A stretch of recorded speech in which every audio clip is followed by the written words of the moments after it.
오늘은 즐겁게 받으리라 라는 제목으로 우리가 말씀을 한번 묵상해 보겠습니다. 줄다리기 아시죠? 줄다리기를 아마 암만 못 해보셨어도 한 번은 해보셨을 겁니다. 그렇죠? 그래서 어릴 때 학교 운동회 때 꼭 줄다리기 했을 거고요. 그리고 또 성장하면서 체육대회를 하든지 아니면 여러 가지 일들이 있을 때에 많이 하는 행사 중에 한 가지가 이 줄다리기입니다. 그래서 양 팀이 서로가 줄을 잡고 힘을 겨루는 게임이 이 줄다리기입니다. 그래서 누가 먼저 줄을 자기 쪽으로 많이 당겨 놓느냐에 따라서 시간 안에 많이 당기는가에 따라서 승패가 결정이 됩니다. 특별히 이번에 우리가 많이들 이슈가 되고 있는 오징어 게임에 보면 이 줄다리기가 나옵니다.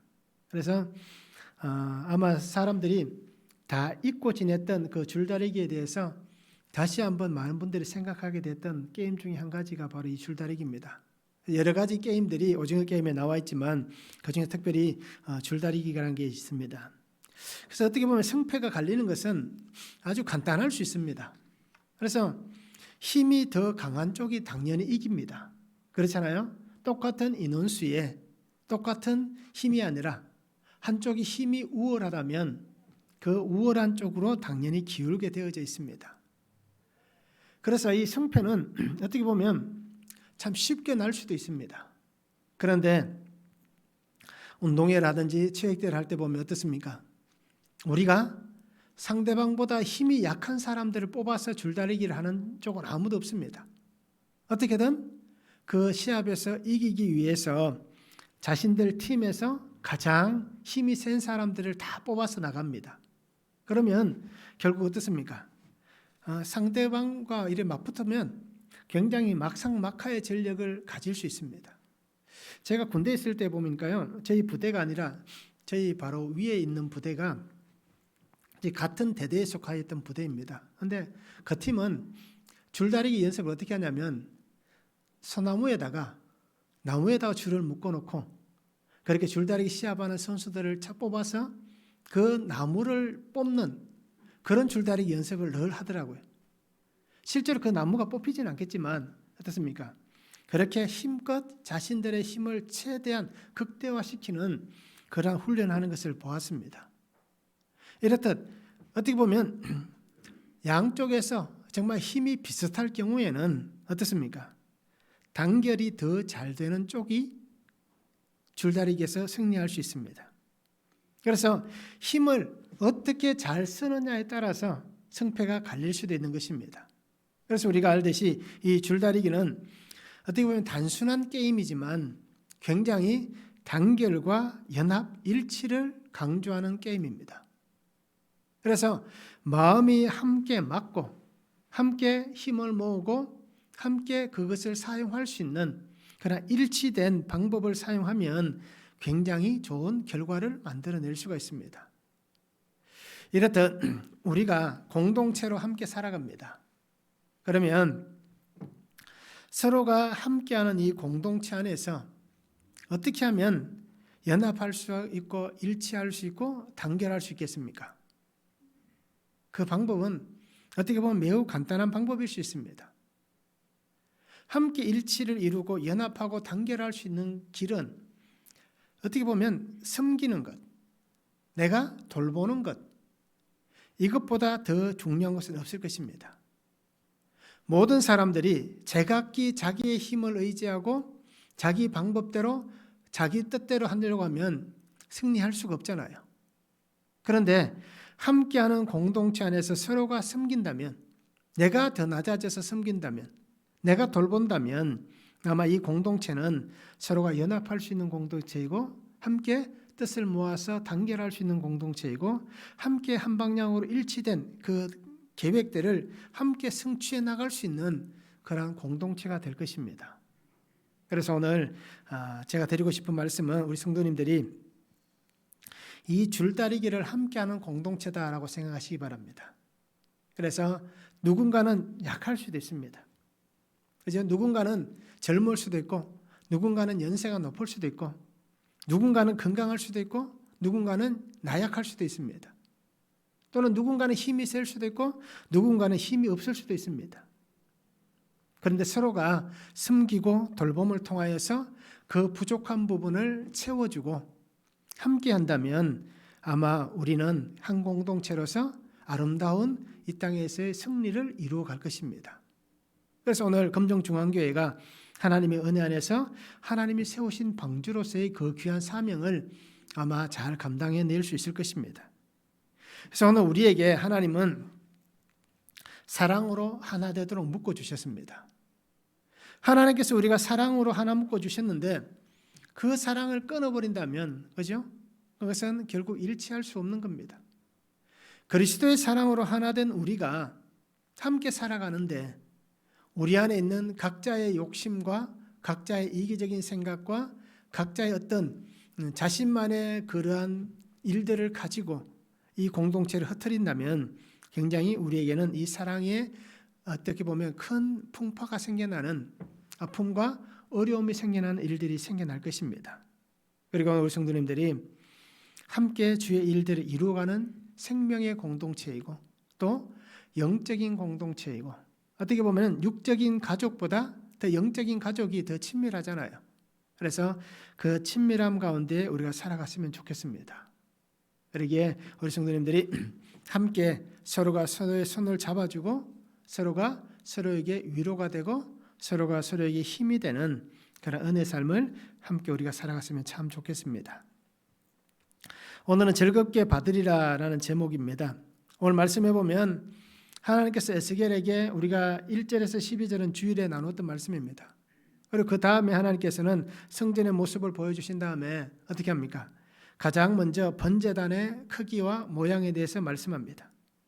그리고는 이 번제단에서 봉헌해야 할 것에 대한 예식, 정결 예식에 대해서 말씀해 주십니다.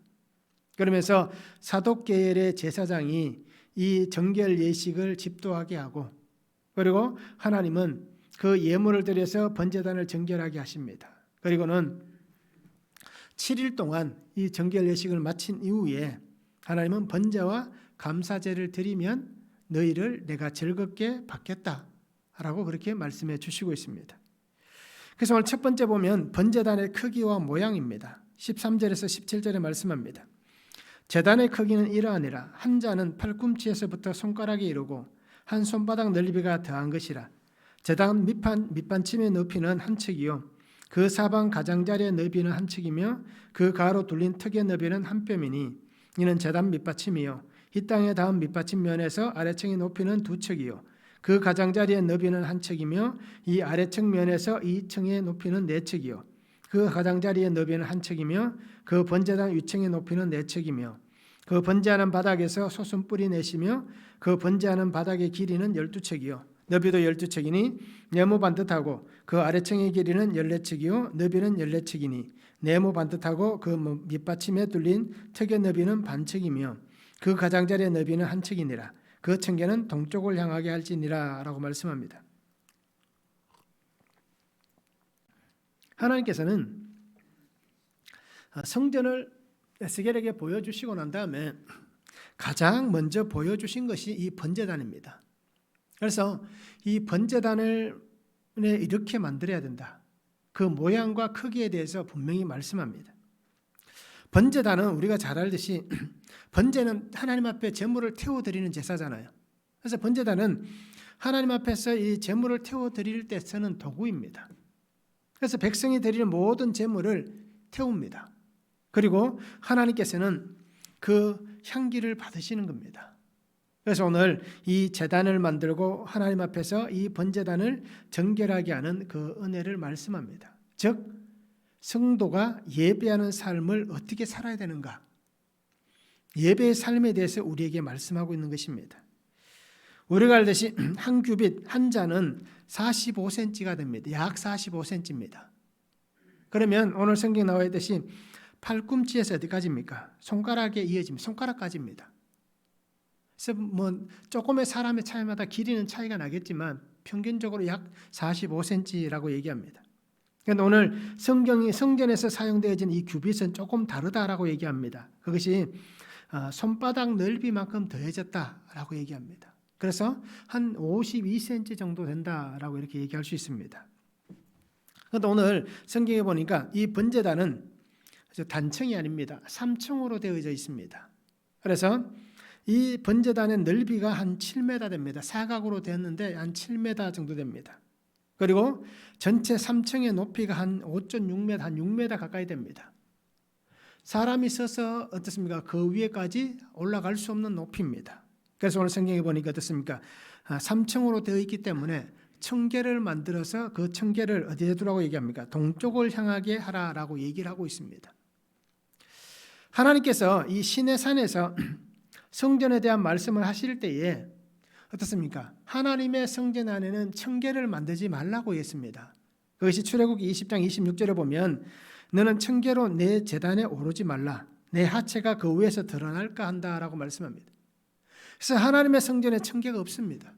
그래서 누구도 하나님 앞에서 자신의 하체를 드러낼 수 없게 하신 것입니다. 그런데 오늘 에스겔에게 보여준 성전 안에 있는 이 번제단은 높이가 3층 높이 됩니다. 그러다 보니까 그곳에 올라가려면 청계를 만들 수밖에 없다라는 것입니다. 원래 하나님께서 시내산에서 말씀하셨던 번제단의 크기는 약 2m 정도 됩니다. 넓이와 길이가 한 2m 됩니다. 그 높이는 한 1.5m 정도 되었습니다. 그렇게 높지 않았습니다. 그런데 이렇게 오늘 에스겔에게 보여주는 새 성전에서의 이 번제단은 훨씬 더 크고 웅장합니다. 하나님께서는 이 성전에서 가장 먼저 제단을 보여주신 이유가 분명히 있습니다. 왜 가장 먼저 보여주는가라는 것입니다. 죄인인 인생이 하나님과 교제할 수 있는 길은 없습니다. 그렇잖아요. 성전에 누구나 다 들어갈 수는 없잖아요. 하나님께서 성전에 들어올 수 있는 인생을 구별해 두셨습니다. 택함 받은 하나님이 택한 민족만이 하나님이 택한 사람만이 그 제단의 성전에 들어갈 수가 있는 거예요.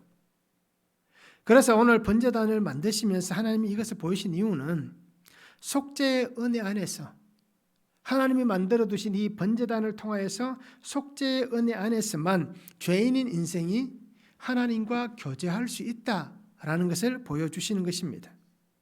그래서 이것은 하나님의 주권적인 은총입니다. 속죄는 하나님의 은혜가 아니고서는 속죄함을 받을 길은 아무도 없습니다. 속죄가 하나님의 은총이라고 얘기하는 이유는 바로 하나님 앞에 나아갈 수 있는 길이 바로 이 하나님의 속죄하시는 이 은혜 안에서 하나님이 내가 너와 만나고 내가 너와 교제한다라고 말씀하시는 이 교제 안에서만 우리가 하나님 앞에 나아갈 수 있는 것입니다. 그러기에 하나님은 가장 먼저 성전을 말씀하시면서 이 번제단을 보여주신 이유가 하나님 앞에서 이 속죄의 은혜를 통해서 백성들이 하나님 앞에 나아갈 수 있고 이 속죄를 통하여서 하나님의 그 임재하신 은혜를 받을 수가 있고 이 속죄의 은혜를 통하여서 하나님께서 예비하신 그 성전의 은혜를 받을 수 있다라는 것입니다. 그래서 오늘 예배의 회복과 하나님의 백성됨의 그 회복이 오늘 번제단에서 가장 중요한 요소가 된다라고 말씀할 수가 있는 것입니다. 아직까지 이스라엘 백성들은 그 땅으로 돌아오지 못했습니다.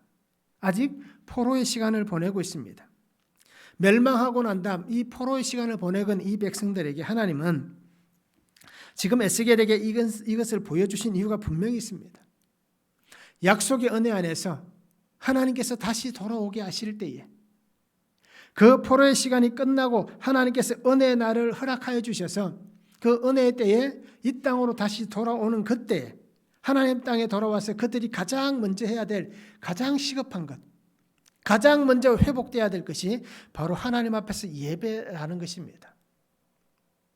이 예배의 회복, 하나님 앞에서 이 예배의 회복이 일어나야 되는데 예배의 회복에서 가장 중요한 은혜가 무엇입니까? 바로 죄사함의 은혜입니다. 예배를 통하여서 하나님께서 속죄의 은혜의 회복을 이루시겠다는 그 은혜를 오늘 가장 먼저 이 번제단을 보이시면서 하나님께서 말씀해 주시고 있는 것입니다. 그래서 죄 용서와 긍휼의 은혜를 선포하시기 위해서 번제단이 필요합니다. 그들이 하나님의 성전으로 나아가서 하나님을 만날 수 있는 그 권능 안에 살아갈 수 있는 그 은혜의 역사 앞에 설 수 있는 것은 바로 이 하나님의 번제단을 통해서입니다. 하나님은 이 약속하신 은혜의 그 놀라운 일들을 이루어 가시는데 어떻습니까? 크기가 굉장히 커졌잖아요. 이것 또한 하나님의 특별한 은혜다라는 것을 볼 수가 있습니다. 예전까지는 하나님께서 이스라엘 백성들만을 위한 속죄의 자리로 이 번제단을 사용하셨다면 에스겔의 그 성전을 통하여서 하나님 보여주신 이 번제단을 통하여서는 하나님이 부르시는 모든 영혼들, 이스라엘 백성뿐 아니라 하나님이 부르시고자 작정하신 그 모든 백성들, 그들을 하나님은 회복시키시기를 원하신다라는 것입니다.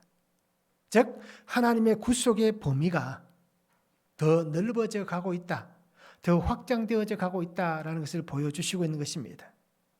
그러면서 오늘 우리에게 분명히 말씀합니다. 하나님은 이 약속하신 은혜를 통하여서 하나님의 그 자녀됨의 은혜, 이 백성됨의 은혜를 누릴 수 있는 방법이 한 가지가 있다라고 말씀합니다. 그것이 오늘 우리에게도 똑같이 말씀하고 있는 것입니다. 그것은 바로 하나님을 예배하는 것입니다. 예배를 통하여서 우리가 하나님의 백성이 될 수 있고 하나님의 자녀가 될 수 있는 것입니다. 말씀을 한번 적용해 보시기 바랍니다. 나의 삶에서 가장 중요한 것은 무엇이 있습니까? 내가 가장 중요하게 여기는 것이 무엇이 있습니까? 그러면 왜 그것을 그렇게 중요하게 여깁니까? 중요하게 여기는 게 있는데 무엇 때문에 왜 그렇게 중요하게 여기는지 우리가 말씀을 한번 잘 적용해 보시기 바랍니다.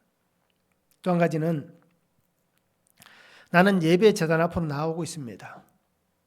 그러면 나는 예배 자리에 나올 때에, 예배 제단 앞에 나올 때에 어떤 마음으로 나옵니까? 어떤 목적을 가지고 나옵니까? 우리는 분명한 마음과 목적이 있습니다. 그냥 오지는 않잖아요. 그죠? 하나님 앞에 어떤 마음과 목적을 품고 옵니다.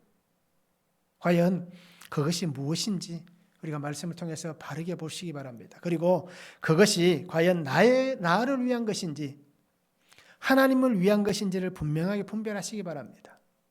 그래서 만약에 내가 하나님 앞에 예배 제단 앞으로 나오면서 그 마음과 목적이 하나님을 위한 것이 아니라 내 욕심을 채우기 위한 것이라면 그것을 벗어버리시기 바랍니다. 그것을 이 번제단 앞에 내려놓으시기 바랍니다. 그래서 하나님께서 나를 하나님이 기뻐하시는 대로 받으시고 사용하실 수 있도록 우리를 하나님 앞에 드렸으면 참 좋겠습니다. 두 번째는 제단을 정결하게 하라라고 말씀합니다. 18절에서 22절에 말씀합니다. 그가 내게 이르시되 인자야 주 여호와께서 이같이 말씀하셨느니라.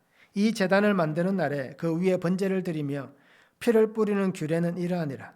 주 여호와의 말씀이니라. 나를 가까이하여 내게 수종드는 사독의 자손 레위 사람 제사장에게 너는 어린 수송아지 한 마리를 주어 속죄 제물을 삼되 내가 그 피를 가져다가 제단의 네 뿔과 아래층 네 모퉁이와 사방 가장자리에 발라 속죄하여 제단을 정결하게 하고 그 속죄 제물의 수송아지를 가져다가 성전의 정한 처소 곧 성소 밖에서 불사를 찌며 다음 날에는 흠없는 순염소 한 마리를 속죄 제물로 삼아 드려서 그 제단을 정결하게 하기를 수송아지로 정결하게 함과 같이 하고라고 말씀합니다.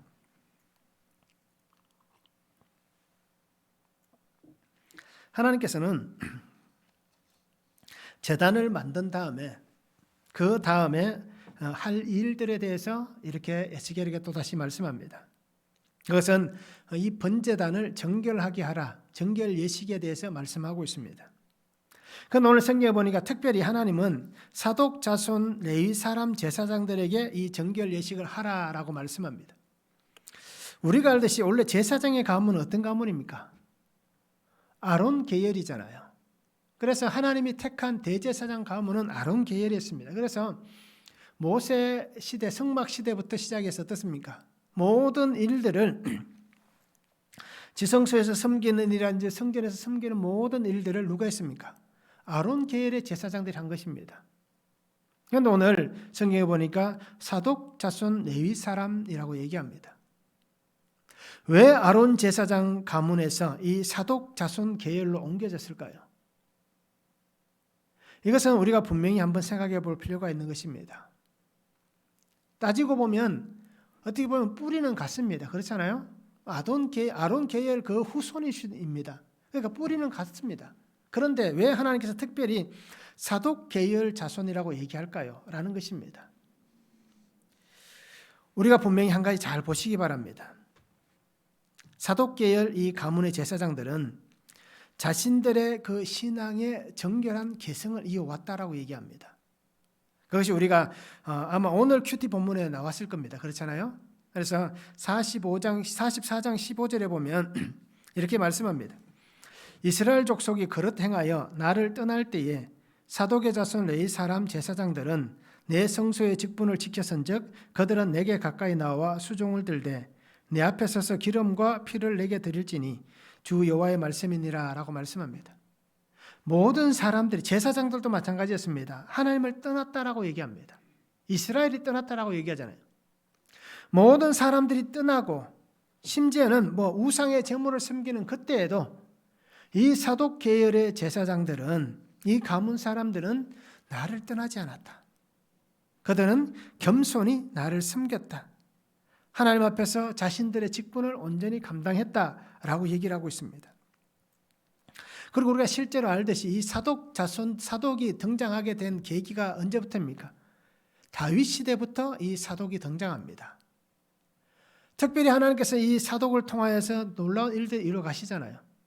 그러면서 아비아달이 반역할 때에 이 사독을 통하여서 솔로몬 쪽에 세게 했잖아요. 그리고 솔로몬에게 기름을 부을 때도 이 사독을 사용하셨습니다.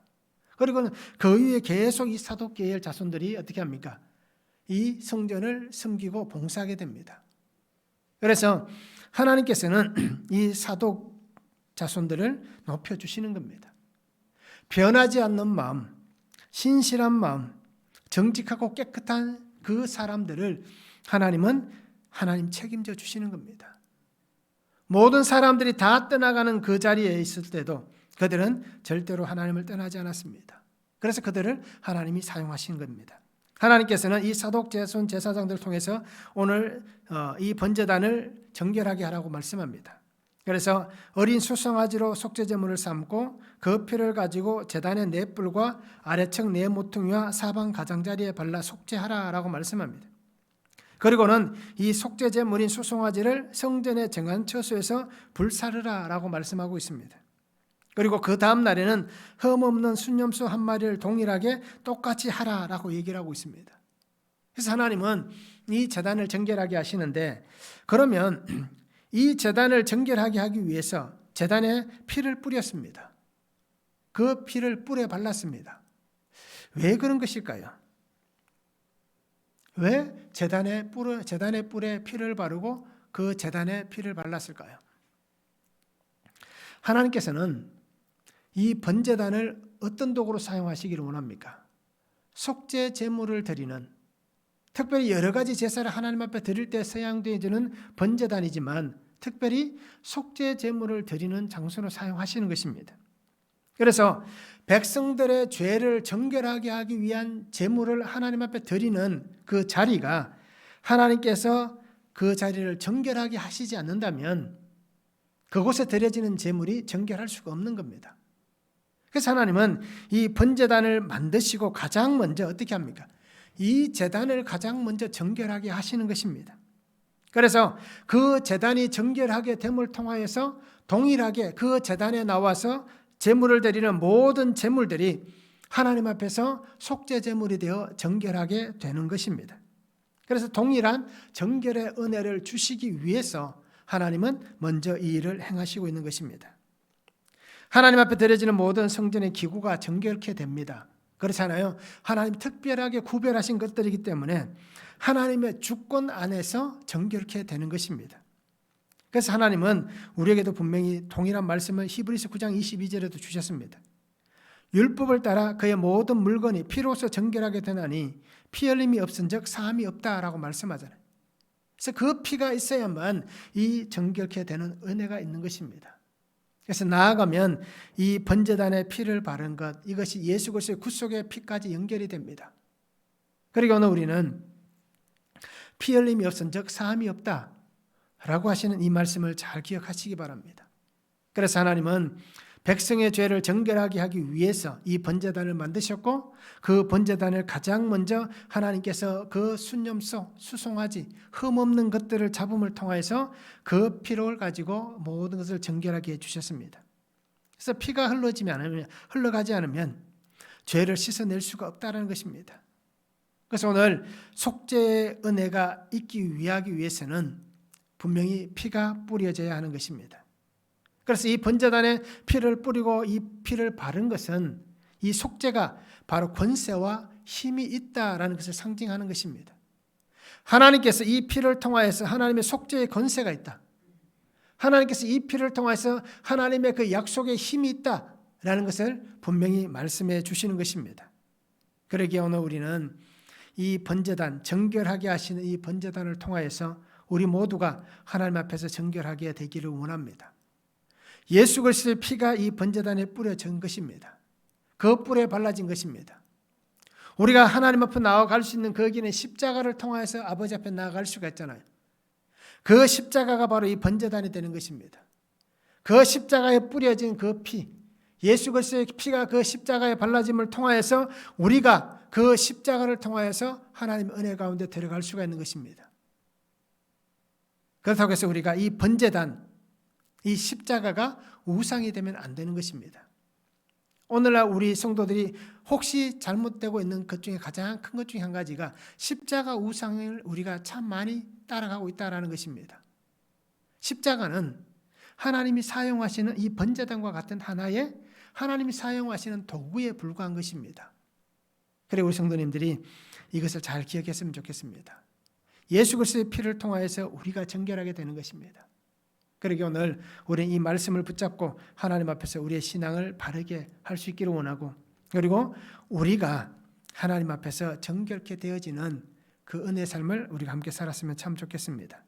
말씀을 한번 적용해 보시기 바랍니다. 나는 신앙의 계승을 잘 하고 있습니까?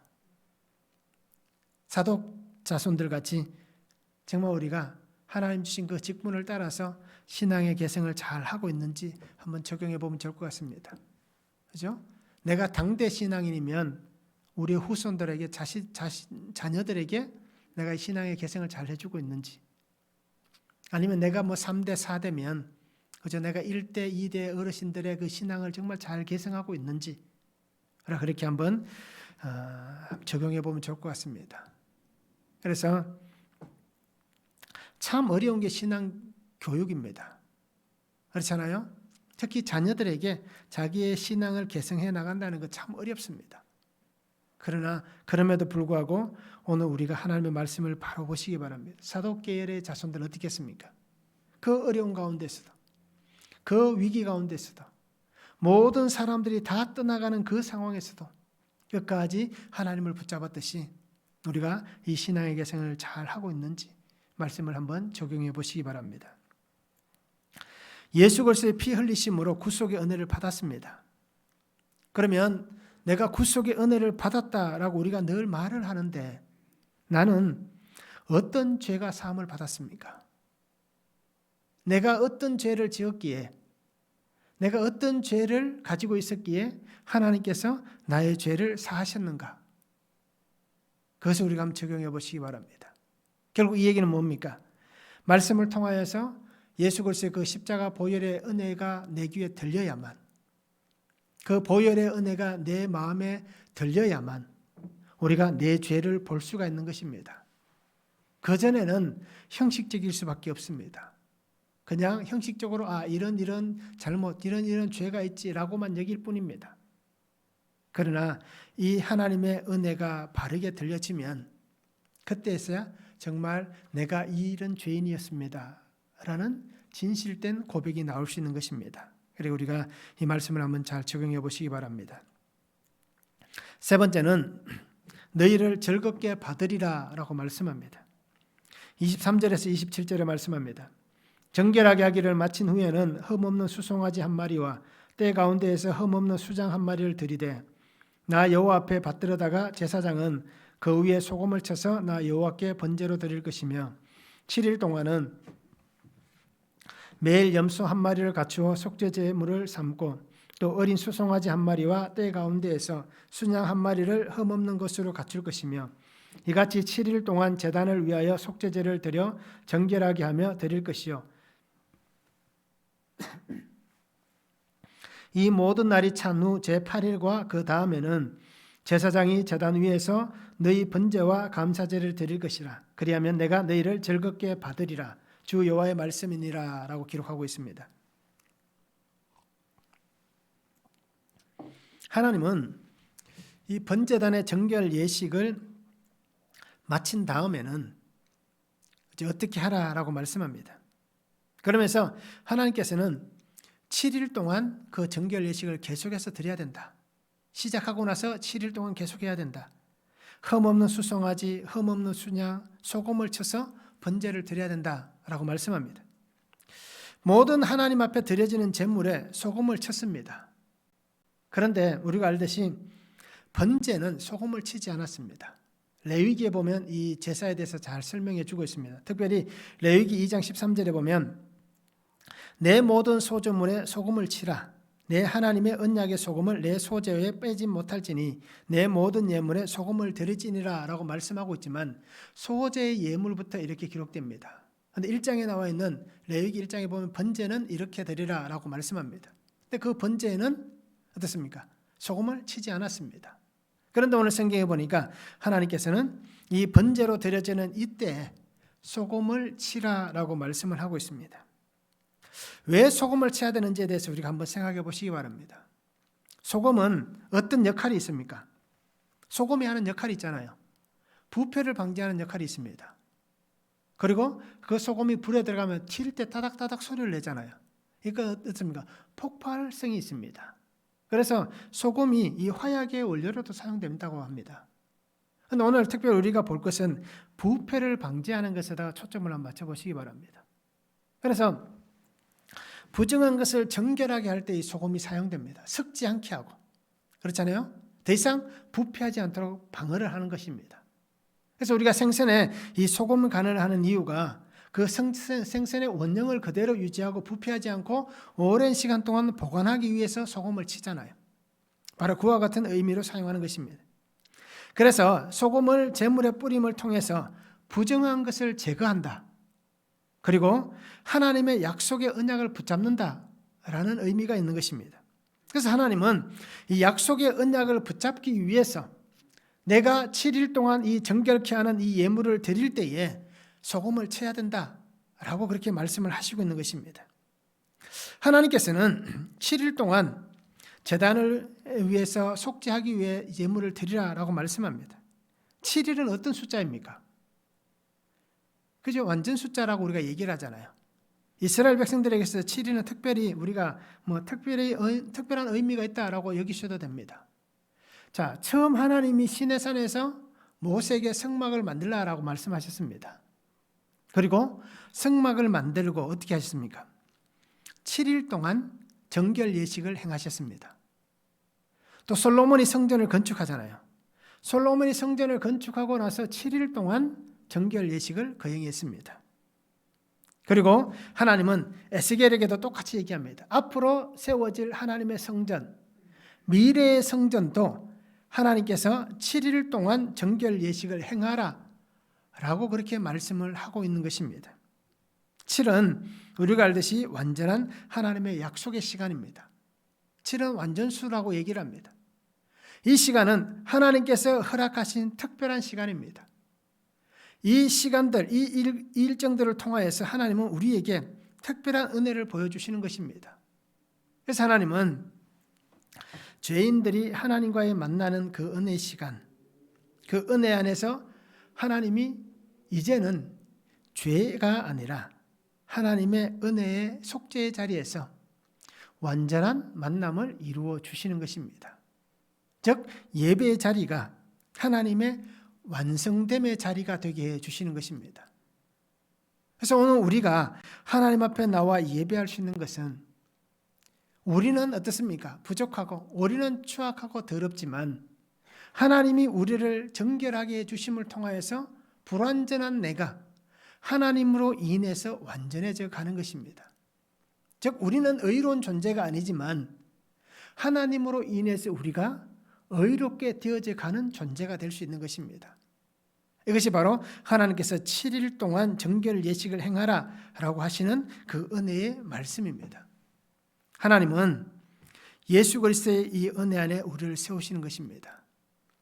번제단 위에서 피 흘리심을 통하여서 완전케 되신 예수 그리스도의 정결의 은혜, 이 정결의 은혜가 바로 7일 동안 행해짐을 통하여서 오늘 우리가 하나님의 백성들이 하나님의 은혜 안에서 예수 그리스도의 그 거듭나게 하시는 그 은혜의 자리로 나아갈 수 있다라는 것입니다. 그러니까 오늘 우리는 예수 그리스도의 대속의 은혜를 바라보시기 바랍니다. 이 번제단에 정결케 하는 이 구속의 은혜를 바라보시기 바랍니다. 오늘 우리에게는 그리스도께서 오셔서 우리가 대속의 은혜를 누릴 수 있지만 이 구약의 시대는 어떻습니까? 하나님께서 이 번제단을 구속하시는 대속의 도구로 사용하시기 때문에 그들이 구속의 은혜를 누릴 수가 있는 것입니다. 그리고 오늘 우리는 하나님께서 우리를 완전하게 행하게 하시는, 완전케 만들어주시는 이 하나님의 은혜를 붙잡고 이 정결한 은혜를 누리며 살아가는 성도들이 되었으면 참 좋겠습니다. 그래서 오늘 성경에 뭐라고 얘기합니까? 정결 예식의 날이 다 지나고 나서야, 그 7일이 지나고 나서야 하나님께서 너희가 드리는 번제와 감사제를 통해서 내가 너희를 즐겁게 받겠다라고 분명히 말씀해 주시는 것입니다. 오늘 우리가 하나님 앞에 나왔지만 오늘 우리를 하나님께서 즐겁게 받을 수 있는 것은 예수 그리스도의 그 보혈 안에서 정결케 되었을 때만, 하나님께서 그 보혈의 은혜를 통해서 나를 정결케 주셨을 때만 우리를 하나님께서 즐겁게 기쁘게 우리를 받아주시는 것입니다. 우리가 하나님 앞에 예배하는 자리에 나와 있다 할지라도 정결케 되지 못한다면 하나님은 우리를 받지 않을 수도 있다라는 것입니다. 바로 그 말씀이잖아요.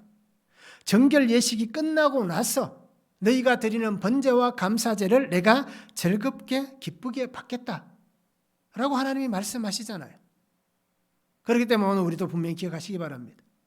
성전에는 이방인의 뜰도 있고 백성들의 뜰도 다 있습니다. 그러기에 그 뜰이 어느 곳인지에 상관없이 우리가 있는 자리가 하나님께서 기쁘시게 받을 만한 그러한 사람인지, 아니면 그 정말 구별된 자리에 있다 할지라도 하나님이 우리를 기쁘게 받지 못할 자리인지, 그것은 누가 만들어갑니까? 바로 내가 만들어간다는 것입니다. 그리고 오늘 우리는 그리스도의 보혈의 구속의 은혜를 붙잡으시기 바랍니다. 그 피가 오늘 내게 뿌려져야 되고 그 피가 오늘 내게 발라져야 됩니다. 이스라엘 백성들의 출애굽할 때에 그 문지방과 문설주에 어린 양의 피가 뿌려졌고 피가 발라졌을 때에 하나님은 그 멸망의 천사가 넘어가도록 만드셨습니다. 지나가게 만드셨습니다.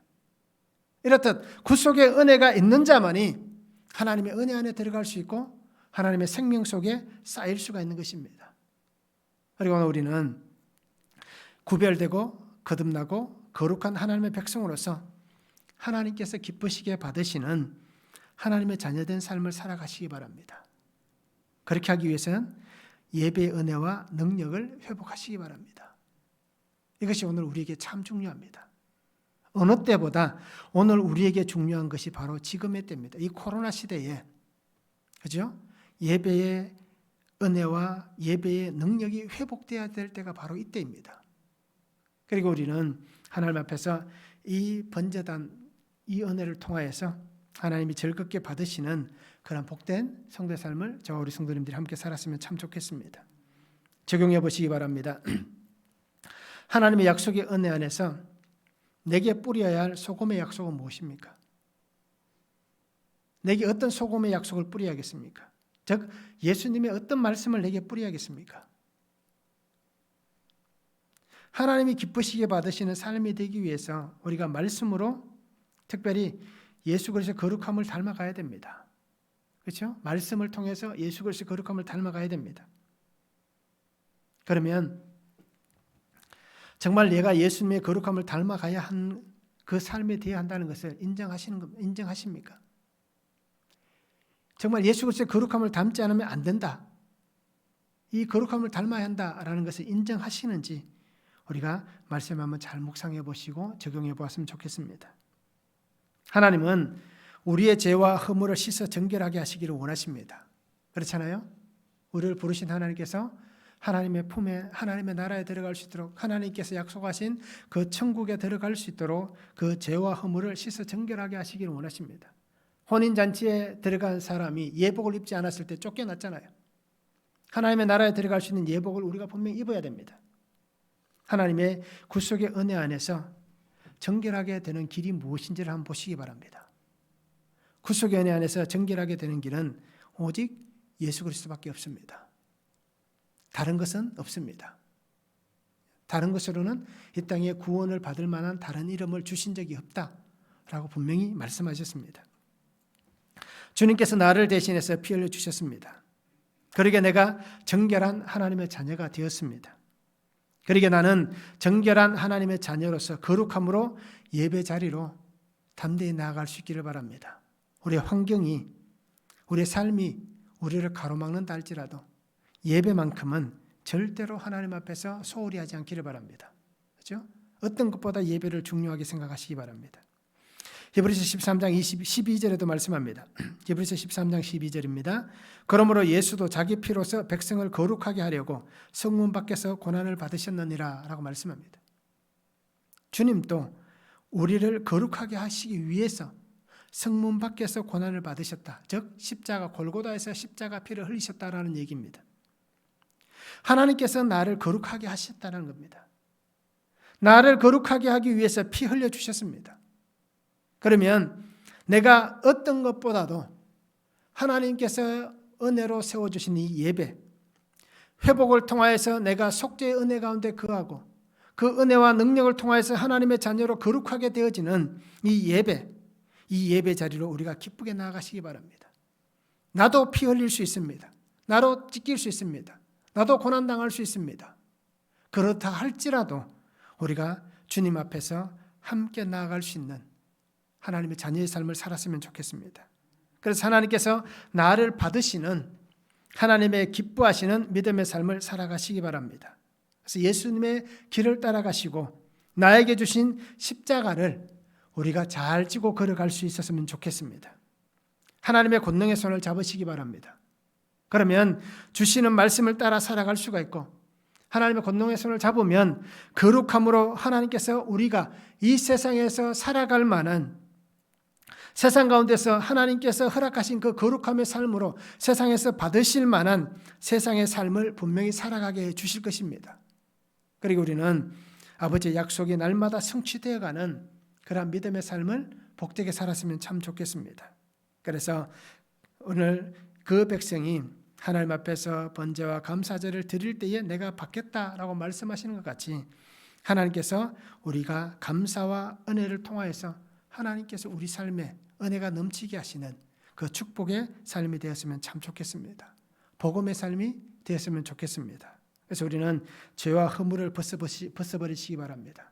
그리고 정결하게 되시고 구별되시고 거룩한 하나님의 자녀로 살아갈 수 있기를 원합니다. 그래서 오늘도 우리를 즐겁게 받겠다라고 약속하시는 이 주님의 은혜가 우리의 삶에 풍성하게 넘쳐날 수 있기를 주님의 이름으로 축원합니다. 기도하겠습니다. 사랑의 아버지 하나님 감사합니다. 오늘도 우리에게 주시는 말씀을 바라봅니다. 주님께서 즐겁게 받겠다라고 약속하셨는데 하나님이 즐겁게 받으시는 것은 하나님의 그 정결케 하신 그 은혜 안에서 예수 그리스도의 그 보혈의 공로로 인하여서 우리가 깨끗하여져서 하나님께서 우리가 정말 속죄함을 받은 후에 하나님 앞에 번제와 감사제를 드릴 때에 하나님이 기뻐하시는 예배자의 삶을 살아갈 때에 하나님께서 기쁘게 받겠다라고 약속해 주셨습니다. 아버지 하나님, 이 은혜의 말씀을 붙잡고 우리가 살아가면서 어떤 것보다도 예배, 하나님의 말씀, 하나님 중심으로 살아가는 성도의 삶이 되게 하여 주시옵소서. 우리의 환경이 어떠하든지 우리의 삶의 모양이 어떠하든지 특별히 코로나19로 인하여서 너무나도 힘들고 어려운 이때를 보내면서 예배도 아버지 하나님 힘들고 또 성도가 모이는 것 자체도 어려운 이때에 정말 우리가 예배를 회복해내어서 하나님의 권능으로 살아가는 귀한 성도들이 되도록 은혜를 다하여 주시옵소서.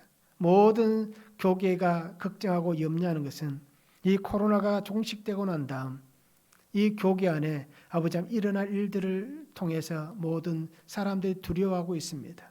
지금 우리가 하고 있는 이 예배의 모습들이 정말 앞으로 이것이 기정사실화 되어버린 그러한 행태가 될까 모두들 염려하고 걱정하고 있습니다. 아버지 하나님, 그렇기에 더욱더 주 앞에서 속죄함 받은 우리가 예배 자리로 기쁨으로 나와서 하나님을 만나며 하나님께서 허락하신 그 은혜의 자리, 예배의 자리에서 하나님 앞에 영광을 올려드리는 귀한 성도들이 되도록 주님 역사하여 주시옵소서. 그 마음을 붙잡아 주시고 그 삶 속에 말씀으로 아버지 하나님 함께하여 주시옵소서. 감사를 드리며 예수 그리스도의 이름으로 기도하옵나이다. 아멘.